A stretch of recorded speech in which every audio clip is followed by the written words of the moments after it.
utilization ratio. So real simply, you've got a credit line of $25,000 and you've got a balance of $12,500. You've used up half of your credit. You're 50% utilized. Next month, you wrap it up and you owe $20,000. You're at 80% utilization. What looks riskier? The higher you're utilized.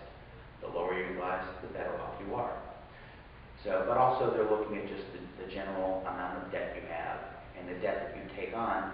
Do you make progress on paying it off, or does it just kind of stagnate and stay? Are you making forward progress?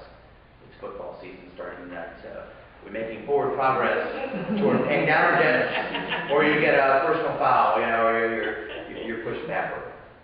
Actually, it's funny, the Dallas Morning News is going to be running a story this weekend. We did a football analogy to all the things that people need to know about credit in honor of the start of the football season. So you can look at that.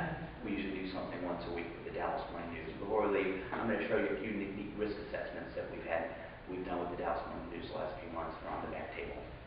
So if I said 1/3 of your score is just pay your bills on time, and you're perfect, right? Well, imagine if I said 2/3 of your score, pay your bills on time and in full. So remember that debt, how much you owe, and your utilization ratio.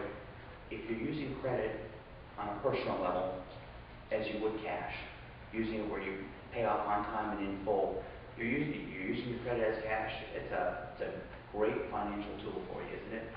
Now, we know the vast majority of people don't do that, and from a business standpoint, that may not be viable. But I'm just telling you, if you want to be master of your domain, the less debt you have, the better off you are. Master of your credit domain, I guess. Throwing out all these culture references. Seinfeld's coming back on TV, right? Okay, so pay your bills on time and in full. We don't have to worry about the rest of the talk. You're going to have great credit. Well, let's talk about what the last three factors are. They're small, but if you're carrying some trouble areas in those first two, these smaller areas can mean the difference between a good score and a bad one. A good interest rate, bad interest rate, getting qualified or not. So 15% of your credit score is your length of credit history. Simply how long have you been managing credit? Ideally, how long have you been managing credit responsibly?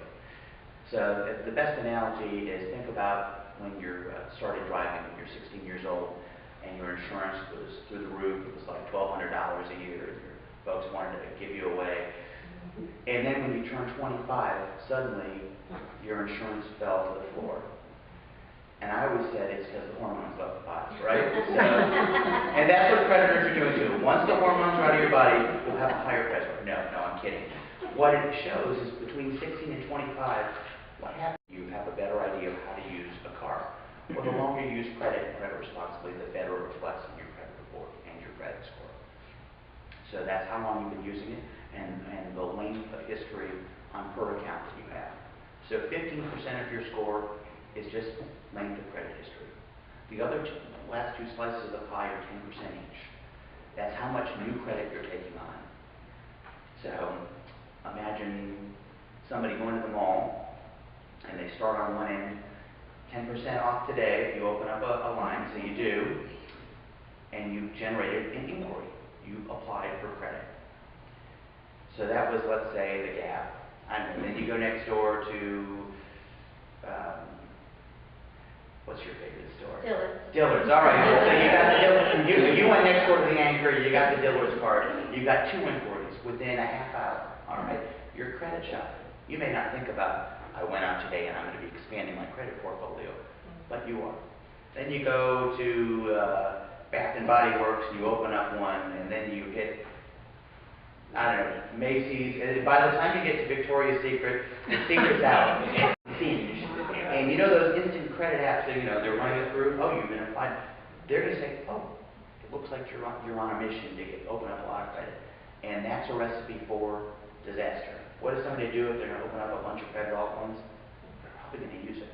And if they're opening all at once, we don't know how responsible you're going to be. So they start declining it. So that's all new inquiries.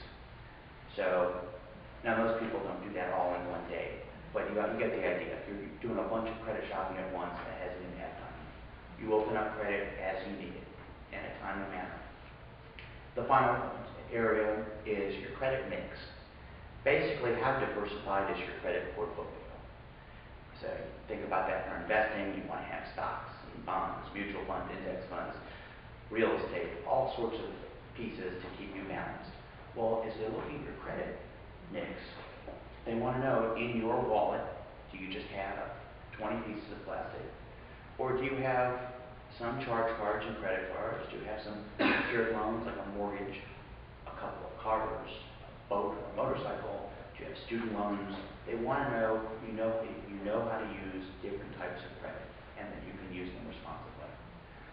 So they're also looking at, do you have any credit mix whatsoever?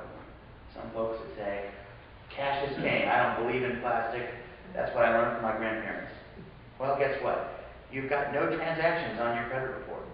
And somebody that doesn't use credit looks riskier than somebody that does use it and uses it poorly, because you're a complete unknown. So to get a good score, you need to use it, but use it responsibly. So 35, 30, 15, 10, 10. Pay your bills on time, 1/3 of the way to a good score. Pay them on time and in full, 2/3 of the way. You're rewarded for being experienced with credit. It's not to say this is our bonus for being old. So, but you are. Don't take on too much at once and have a mix. And we don't have to worry about the rest of the class. So, but that's simplifying it for you. All right, thank you so very much. That was very, very good information. We're going to go to Kem next, who is our national bank representative. I'm coming to your bank to get a loan. What are some of the things you're looking for to get me approved to receive a loan from Comerica? Okay, I'm actually going to walk you through the steps, okay? I'm Kem Grant, and I've decided to open up a business.